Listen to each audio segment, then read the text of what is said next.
സംസ്ഥാന സ്കൂൾ കലോത്സവ റിപ്പോർട്ടിംഗിലെ ദ്വയാർത്ഥ പ്രയോഗവുമായി ബന്ധപ്പെട്ട് റിപ്പോർട്ടർ ചാനലിനെതിരെ പോക്സോ കേസ്.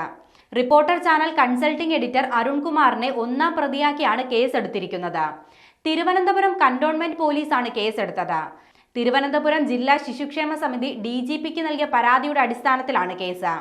റിപ്പോർട്ടർ ഷഹബാസ് ആണ് കേസിലെ രണ്ടാം പ്രതി. കണ്ടാലറിയാവുന്ന ഒരാളെ മൂന്നാം പ്രതിയായും ചേർത്തിട്ടുണ്ട്. നേരത്തെ സംസ്ഥാന സ്കൂൾ കലോത്സവ റിപ്പോർട്ടിംഗുമായി ബന്ധപ്പെട്ട് റിപ്പോർട്ടർ ചാനലിനെതിരെ ബാലാവകാശ കമ്മീഷൻ സ്വമേധയാ കേസെടുത്തിരുന്നു. കലോത്സവ റിപ്പോർട്ടിംഗിൽ ദ്വയാർത്ഥ പ്രയോഗം നടത്തിയതിനാണ് കേസെടുത്തത്. സംസ്ഥാന സ്കൂൾ കലോത്സവവുമായി ബന്ധപ്പെട്ട വാർത്താവതരണത്തിൽ ഡോക്ടർ അരുൺകുമാർ സഭ്യമല്ലാത്ത ഭാഷയിൽ ദ്വയാർത്ഥ പ്രയോഗം നടത്തിയതുമായി ബന്ധപ്പെട്ടാണ് സ്വമേധയാ കേസെടുത്തതെന്ന് ബാലാവകാശ commission chairperson KV Manoj Kumar അറിയിച്ചിരുന്നു. കലോത്സവത്തിൽ പങ്കെടുത്ത ഒപ്പന ടീമിലെ മണവാട്ടിയായി വേഷമിട്ട പെൺകുട്ടിയോട് റിപ്പോർട്ടർ ചാനലിലെ റിപ്പോർട്ടർ ഷഹബാസ് നടത്തുന്ന സംഭാഷണത്തിന്മേലാണ് ദ്വയാർത്ഥ പ്രയോഗം.